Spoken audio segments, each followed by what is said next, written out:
ikintu ukora wanatsindwa ukumva ishyaka ryo gukomeza kugikora riracyahari. Impamvu ya kabiri cyangwa uburyo bwa kabiri ni iryo shyaka, enthusiasm. Winston Churchill yaravuze ngo success or courage is the capacity to move from failure to failure without the loss of your enthusiasm. Ngo ni igihe ushobora gukora ikintu ugatsindwa ukongera ukagikora ugatsindwa ariko ukumva ishyaka ryo kugikorera cyari ryinshi muri wowe. Ariko umbajije ngo ese nawe wemeranya nawe, nabwo ngo ndemeranya nawe, ariko hari icyo nakongeraho. Ngenda ndavuga ngo ahubwo nuyikora ikintu watsindwa ukumva rwose urumva ushaka kubivamo, uzabivemo. Ushake cya kintu iyo utsinzwe ahubwo wumva ishyaka ryo gukomeza kugikora rikubanye ryinshi. Nuwango ntago umuntu yihatamo kugira ishyaka ryo gukora yatsinzwe. Ahubwo ngenda ndavuga ngo hari umurimo muri ubu buzima wakora kuko ari Imana yakuremeye gukora, wanatsindwa ugakuramo isomo ukabyigiramo, ahubwo ugakomeza ukajya imbere ukumva nta cyakubuza gukomeza kwigira imbere. Icyo kintu rero nicyo kintu gishobora kuzatuma utsinda muri ubu buzima.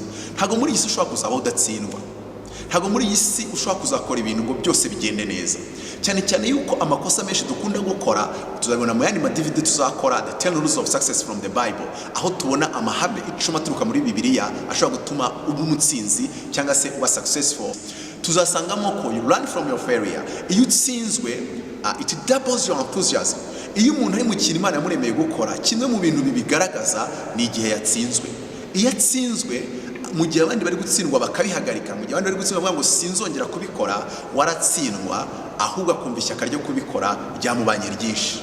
Ibi ni ibintu bimbaho buri munsi, ibintu byambayeho kenshi na kenshi, ariko ni nacyo kigaragaza kuri mu kintu koko nyakuri wagombye kubamo.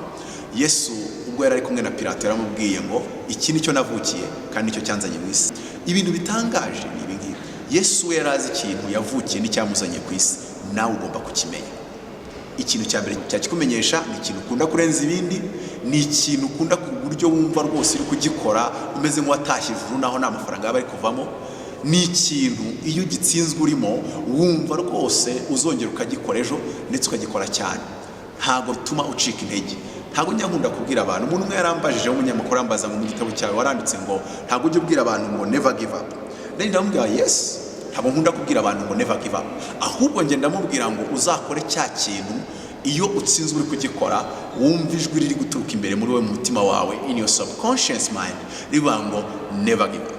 Iyo umuntu ari gukora ikintu yaremeye gukora, to give up is not an option. Kuba yavuga ngo avuye mu kintu ntago ari ukuhitamo, yahitamo kuko umutima we ubwe uba umuhata kugikomeza no kugikora paka atsinze. Niyo mpamvu rero impamvu ya kabiri uzayitondera mu bintu uri gukora muri ubuzima, ugomba kureba cya kintu utajya ucika intege, ugumya kugira ishyaka niyo watsinzwe ukumva wakomeza kugikora. Navuga ngo ndashaka ko bimenyetso 10 nitumara kubireba buri muntu wese arasubira inyuma akigenzura akareba ngo ese uyu murimo nkora muri isi ndacuruza ndakora ibi ngibi, ariko se niki Imana yarandemeye gukora? Hari igihe rimwe na rimwe twibeshye kubera yuko iyo umuntu akurikije wenda nk'icyo twita passion, nagiraga passion yo kuvuga kuva na kera kose, ntabwo nari nakabimenye ko nari construction engineer, nari mfite societe yubaka, ariko noneho hari igihe uri muri business washaka kureba ikintu waremewe ukavuga ngo njye sinabasha kukimenya, business nakoraga ntabwo ibasha kunyereka, kandi n'ibindi byose nakoze mu buzima ntabwo ndi kubasha kubonaho passion yanjye cyangwa se passion cyangwa se ikintu Imana yandemeye gukora.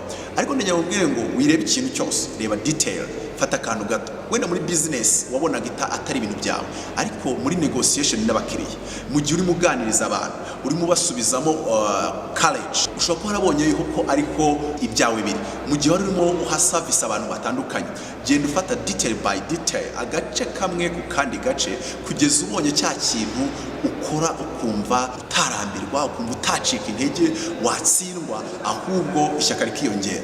Muri Bibiliya hari amagambo avuga muri Yesaya ngo abasore b'imigende bazacogora abaruhemo kandi bazagwa rwose be kubyuka, ngarika abategereza Uwiteka bazasubizwamo intege nshya, bazaguruka mu kirere nkazakagoma, baziruka bo kunanirwa, bazagenda baye gucogora. Ibi bivuze iki? Biravuze ngo iyo umuntu ari gukora cya kintu Imana yamuremeye gukora, igihe atsinzwe, when he fail, mu gihe yakabaye abivamo agacika intege, akaruha, akananirwa, akabivamo rwose, ahubwo ishyaka ryo gukomeza ryikuba inshuro nyinshi cyane. agatumbagira akajya mu kirere. Ndabyibuka nanditse igitabo cya mbere kigurwa n'abantu bake cyane kandi nakisemo amafaranga menshi. Abantu bari bazi ko ngiye guhita mbireka. Yagenze bite? Nyuma y'amezi 3 nari sohoye ikindi. Nacyo ntabwo cyaguzwe cyane. Abantu bari bazi ko ndahita mbihagarika kuko bari barambwiye ati twarakubwiye muri Afrika ntabwo bajya basoma. Wabibyo bintu wagiyemo uvuye mu bintu by'ubwubatsi nta kintu uzigezaho urebe uri kubyara abantu uzaba. Ariko najya bambwire ngo umwaka wa kabiri wagiye kurangira nsohoye ibindi bitabo nka 2. Nuko ngo iyo utsinzwe ishyaka ririyongera. Ese mu kintu ukora wowe iyo utsinzwe ishyaka ririyongera, nimba ryiyongera shyiramo imbaraga, shyiramo agatege kizakugeza ku nzozi zawe.